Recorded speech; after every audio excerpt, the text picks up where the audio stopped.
Dans les profondeurs mystérieuses des hautes terres de l'Ouest et Cameroun, au cœur du pays bamiléké, il existe une société que peu osent nommer à haute voix. Une société secrète, ancienne, redoutée, respectée. Son nom, le Guiyansé. Présente dans plusieurs villages tels que Bafou, Balvan ou encore Bamandou, cette confrérie puissante traverse les générations. Sa mission est sacrée, protéger le territoire, purifier les lieux et maintenir l'ordre invisible du monde.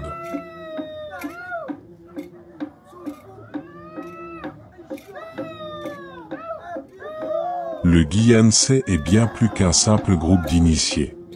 C'est une société magico-religieuse, composée de serviteurs du roi choisis avec rigueur, car tous doivent être des hommes versés dans les sciences cachées, des magiciens au sens plein du terme.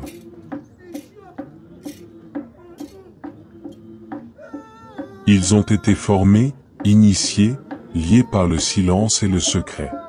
Leur savoir repose sur une connaissance profonde des écorces, des herbes, des poudres et du monde des esprits. Ces hommes veillent sur le peuple sans qu'on ne les voie. Ils luttent contre les mauvais vents, la faim, la mort soudaine, les malédictions invisibles.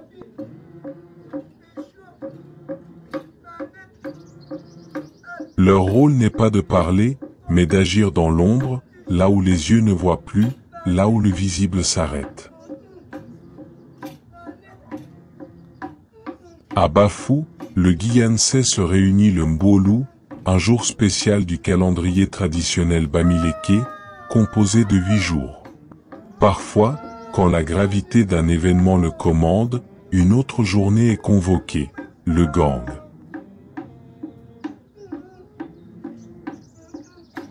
Le roi en personne assiste aux assises du Nguiansé, car ce qui s'y joue touche au fondement du royaume. Mais c'est lors d'un rituel rare et sacré, que le Nguiansé se déploie dans toute sa puissance. Dans le plus grand secret, ses membres se rassemblent pour une préparation exceptionnelle, destinée à une action de grande portée.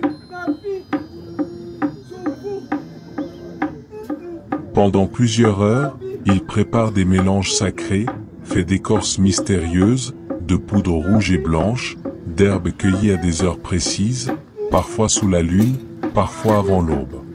Puis, dans l'après-midi, dans un silence étrange, ils sortent de leur case sacrée et avancent lentement vers la grande place du village. Une procession mystique commence. Les tambours se taisent. Le village entier retient son souffle. Les anciens murmurent des prières. Les enfants se cachent derrière leur mère.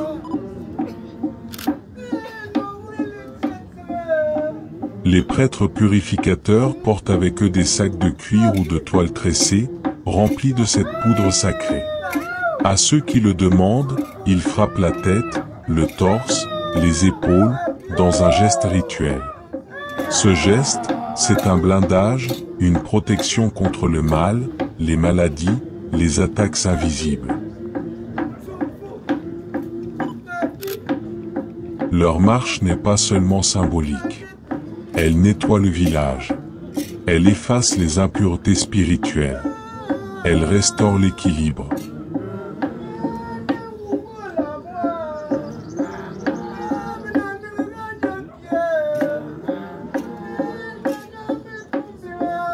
Et quand ils repartent, le peuple sait que quelque chose a changé.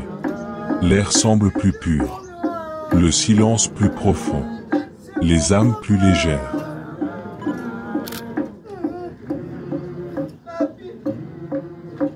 Le Nguiansé est l'un des plus puissants remparts du pays bamiléké contre le désordre du monde. Il est une mémoire vivante, un pouvoir silencieux, une lumière cachée dans les ténèbres de l'invisible.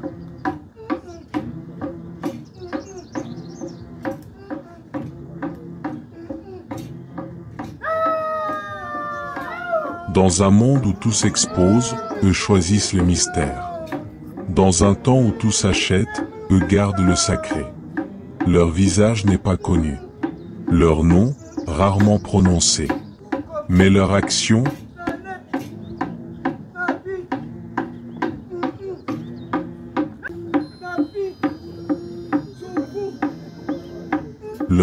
continue de protéger la terre des ancêtres.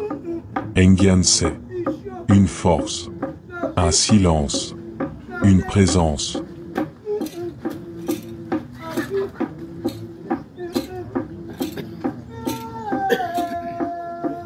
Ceux qui composent le Gyanse ne sont pas que des hommes.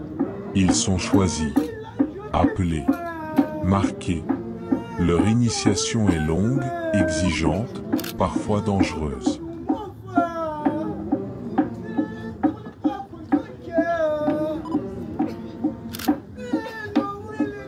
On ne naît pas membre du Gyanse. On le devient, à force de silence, d'observation, de maîtrise de soi et de courage.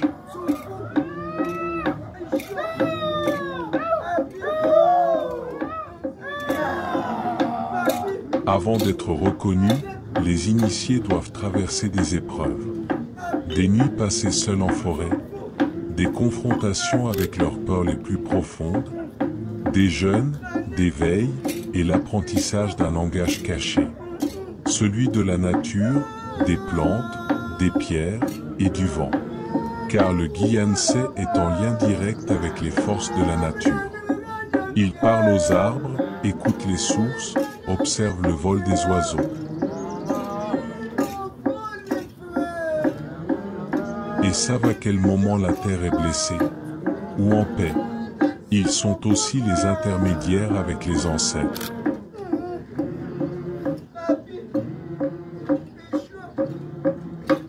Dans la cosmogonie Bamileke, les morts ne sont jamais vraiment partis. Ils veillent, ils conseillent, ils avertissent. Et ce sont les membres du Gyanse qui savent lire ces signes. Une tâche aussi lourde ne peut être portée par tous.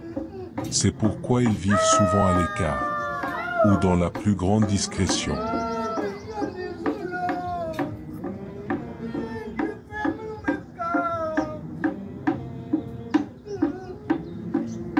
Leur puissance est réelle, mais elle ne s'affiche pas. Elle se transmet. Elle se sent. Aujourd'hui encore, dans un monde dominé par la technologie, où l'on croit que tout peut être mesuré, prouvé, codé, le Gyanse continue son œuvre. Silencieux, discret, mais essentiel.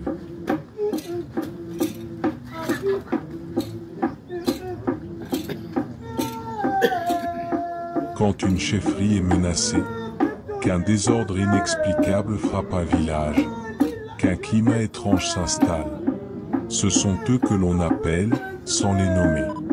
Ce sont eux qui viennent sans prévenir. Et ce sont eux qui rétablissent l'équilibre, sans attendre d'applaudissements.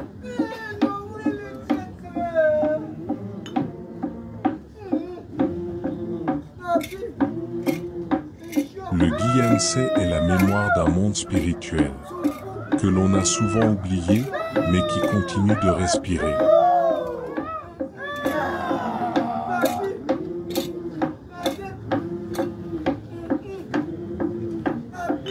Dans chaque herbe cueillie au lever du soleil, dans chaque sac de poudre protectrice, dans chaque battement de tambour au loin, tant que cette société existera, le pays Bamileke ne sera jamais sans défense.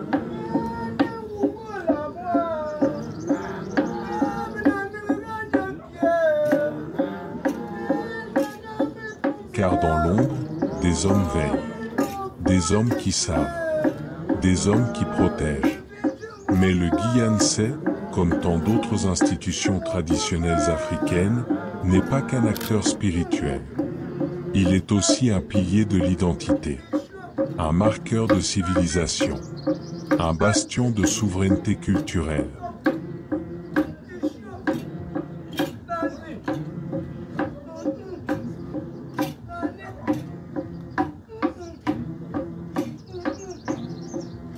Dans un monde de plus en plus uniformisé, où les langues, les coutumes, les récits tendent à disparaître. Les sociétés secrètes traditionnelles rappellent que l'Afrique n'a jamais été vide de sens. Qu'elle n'a jamais cessé de penser, de sentir, de protéger, de se réguler. Ces pratiques ne sont pas des superstitions dépassées.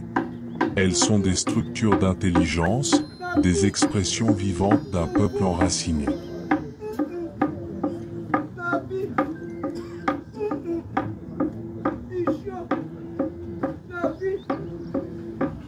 Chaque rituel, chaque procession, chaque sac de poudre frappé sur le front d'un villageois est un acte de résistance.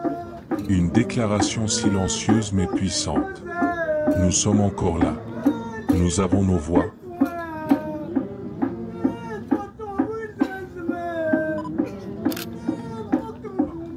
L'Afrique peut dialoguer avec le monde sans se dissoudre en lui. Elle peut accueillir le progrès sans trahir sa mémoire. Et pour cela, elle doit protéger ses savoirs anciens, ses symboles, ses sociétés, comme on protège une source sacrée. Le Guyansais, dans son silence et sa discrétion, participe à cette grande œuvre. Il protège le territoire, mais aussi l'âme. Il garde les champs, mais aussi les valeurs. Il veille non seulement sur les corps, mais sur l'esprit d'un peuple.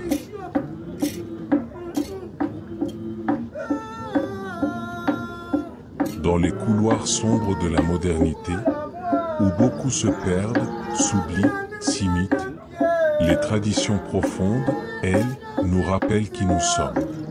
Et tant que des hommes continueront à marcher dans les pas du Guyansais, à cueillir les herbes sacrées, à invoquer les ancêtres, à frapper la poudre sur les têtes humbles, alors l'Afrique ne sera jamais orpheline. Elle sera enracinée, elle sera libre, et elle pourra dire au monde, sans peur ni complexe: je suis, je viens de loin, et je reste debout. Il y a, dans le palan des hommes du Nguiansais, quelque chose que le monde moderne ne comprend plus. Le silence qui protège, la discrétion qui agit, la mémoire qui veille. Quand tout veut s'exposer, eux choisissent l'invisible. Quand tout va vite, eux prennent le temps. Ce n'est pas un folklore. C'est une philosophie vivante, un ancrage spirituel, un acte de résistance. Protéger ces traditions, c'est refuser l'effacement. C'est dire, nous sommes encore là, différents, profonds, inimitables, et tant que des hommes marcheront dans les pas du Guyansais, l'Afrique restera debout, enracinée, libre et fière.